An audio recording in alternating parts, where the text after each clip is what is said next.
जी अस्सलाम वालेकुम, क्या हाल है? सब लोग खैरियत से हैं। अगर आपके गुलाब के पौधे पर फूल नहीं बनते, चाहे पौधा साल का हो, 2 साल का हो, बहुत बड़ी हाइट हो जाए, उसके बावजूद फूल नहीं बनते, इसके पीछे क्या रीज़न होती है? मज़ीद इसके अलावा पौधे को कम खादों में ज़्यादा अच्छे तरीके से सर्वाइव करने के लिए, हरा भरा रखने के लिए, ज़्यादा से ज़्यादा फूल पैदा करने के लिए हमें क्या काम करना है? गुलाब का पौधा किस बीमारी की वजह से ज़्यादा मुतासर होता है? और इसके अलावा खादों का शेड्यूल क्या होना चाहिए?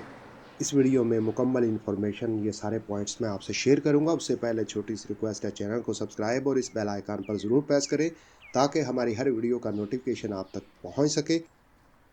तो सबसे पहले इस पॉइंट पर बात करते हैं कि जिस पौधे पर फूल बनना बिल्कुल बंद हो जाते हैं, पौधा चाहे कितना भी पुराना या कितना भी बड़ा हो, उसके पीछे एक रीज़न होती है कि यहाँ पर देखें, जड़ वाले हिस्से से एक और नई ब्रांच बनती है।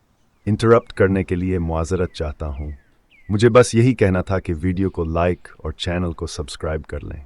आपका दिल से शुक्रिया। हम इसे इग्नोर कर देते हैं। ये जैसे जैसे बढ़ती है वैसे वैसे पुराना पौधा या तो ड्राई हो के मर जाता है या हरा भरा हो तो इसके ऊपर फूल नहीं बनते। आप जितनी मर्ज़ी खादें दें, जो पुराना पौधा होगा उसके ऊपर भी फूल नहीं बनेंगे। और ये जो चोर ब्रांच इसे बोलते हैं, जो जड़ से निकलती है, ये भी बड़ी हो जाती है, ये भी एक पौधे की शक्ल इख्तियार कर लेती है, इसके ऊपर भी फूल नहीं बनते। अगर तो आपके गुलाब के पौधे सही तरह ग्रो कर रहे हैं मगर फूल नहीं बना रहे, तो इसका मतलब ये है कि आपके पौधे की कभी ना कभी चोर ब्रांच इस तरह निकली होगी जिसकी वजह से ये मसला आ रहा है। मेरी नज़र में इसका कोई सलूशन नहीं है। बहरहाल इसका सलूशन उसी वक्त हो सकता है जब फरवरी या मार्च के महीने में जड़ वाले हिस्से से इस तरह ब्रांच निकले, आपने कट कर देंगे। अगर कट नहीं करेंगे तो पुराना पौधा डेड होगा या फूल बनाना छोड़ देगा और ये जो चोर ब्रांच बड़ी होगी इसके ऊपर भी फूल नहीं बनेंगे। गुलाब के पौधे को हेल्थी रखने के लिए, ज़्यादा से ज़्यादा फूल हासिल करने के लिए, हमने जो दूसरा काम ये करना है कि प्रूनिंग करनी है। वैसे तो दिसंबर और जनवरी के दरमियान प्रूनिंग करनी चाहिए। अगर किसी सूरत में आप प्रूनिंग नहीं कर सके तो फरवरी के महीने में आप इसकी प्रूनिंग ज़रूर करें।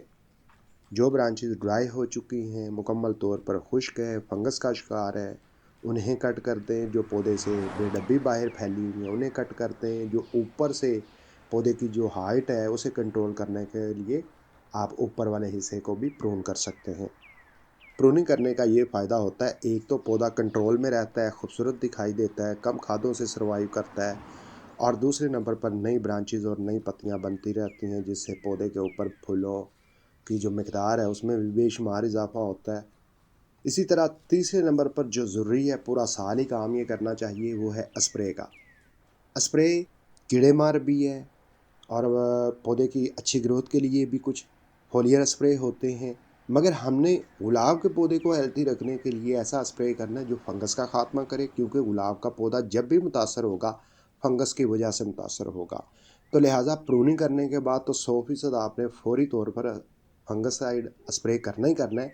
मगर वैसे ही रूटीन बना लें, 15 दिन में, महीने में एक मरतबा फंगसाइड गुलाब के पौधे पर स्प्रे कर दिया करें ताकि किसी किस्म की फंगस ना जड़ों में आए और ना पौधे की ब्रांचेस पर या पत्तियों पर ठहर सके। इसी तरह चौथा और आखिरी काम ये है कि गुलाब के पौधे के लिए हल्की खादों के इस्तेमाल से फ़ायदा नहीं मिलता, और बर वक्त खाद ना दें तब भी फ़ायदा नहीं मिलता। तो आपने इस बात का ख्याल रखना है। शदीद सर्दी की वजह से गुलाब का पौधा डोरमेंसी में चला जाता है और फरवरी और मार्च में इसकी दोबारा ग्रोथ शुरू होती है, यानी कि आप देख सकते हैं इसकी ब्रांचेस में नई पत्तियां और कॉम्पलें बनना शुरू हो चुकी हैं। तो इस मौके पर हमने ऐसी फर्टिलाइज़र का इस्तेमाल करना है जिसके अंदर नाइट्रोजन की मिकदार ज़्यादा हो।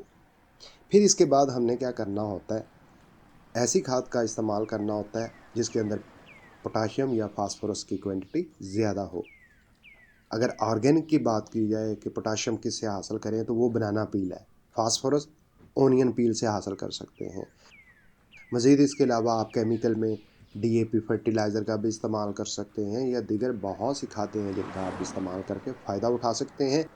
जो ख़ास पॉइंट यही है कि मौके के हिसाब से ही खाद दें। अगर आप इन 4 पॉइंट्स को समझ लेते हैं तो आपने गुलाब का पौधा ज़मीन में लगाया हुआ है, क्यारी में, गमले में, छत पे, जहाँ भी आपने गुलाब का पौधा लगाया है, आप अच्छे तरीके से ग्रो कर सकते हैं। مجھے امید ہے ویڈیو میں بتائی گئی انفارمیشن آپ کے گلاب کے پودے کو ہیلتھی رکھنے میں مددگار ثابت ہوگی۔ ویڈیو اچھی لگی ہے لائک کر دے، کوئی رائے ہو کمنٹ میں ضرور لکھیں۔ اپنا بہت سا خیال رکھے گا۔ اللہ حافظ۔